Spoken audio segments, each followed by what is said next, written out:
to our channel. Today is another Bible study. In today's Bible study, we are going to be looking at the story of Moses. What we've been doing is going back and restudying some of the typical childhood Bible stories and just trying to learn more about them. So for a little bit of backstory, this kind of happens around the time that a new king becomes king over Egypt.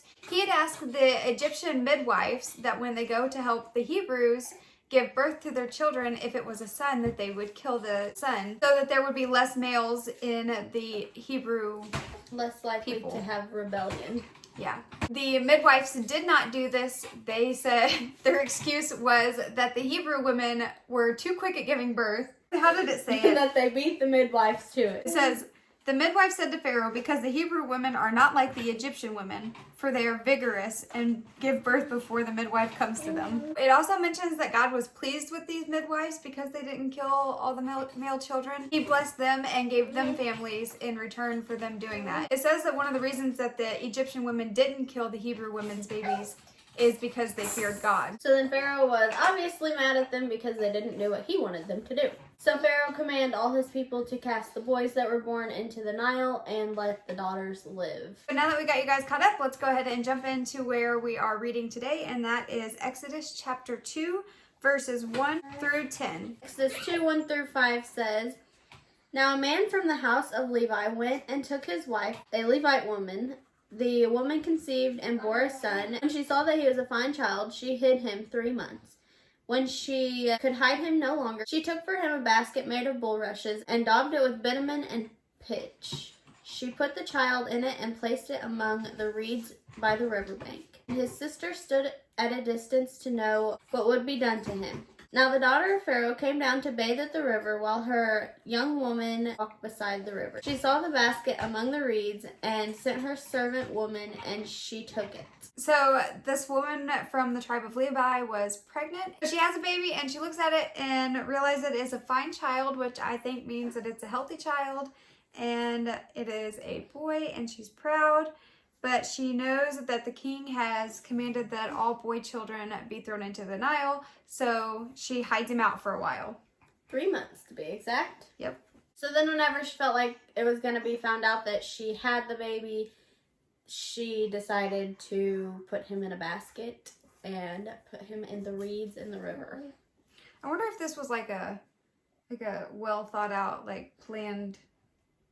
We know that the princess goes there to bathe. We're gonna put him out there, and hopefully she'll have mercy upon him. And so then Moses' sister stands by and watches, as any sister would be. She's very curious to see what happens to him. The daughter of Pharaoh ended up going down to the river with her woman servant and found the basket, and she took it.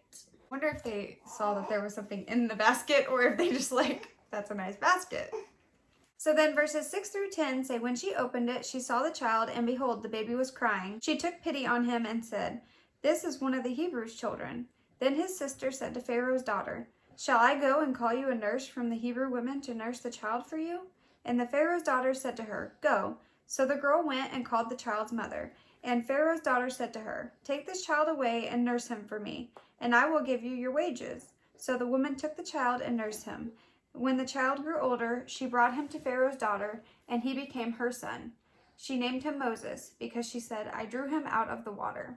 So the commentary for verses 7 through 9 says, As someone from the population of slaves in Egypt, it took significant courage for Moses' sister to presume to speak to Pharaoh's daughter.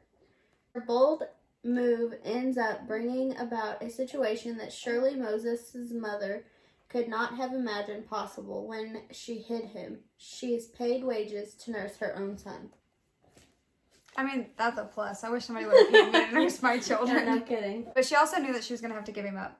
Mm-hmm. And that would have been really hard. Could you imagine, like, the little girl, even if she was, like, a mid-teenager, the sister, like, getting the courage to speak to the king's daughter? Yeah. Like, she was probably so nervous. I would say.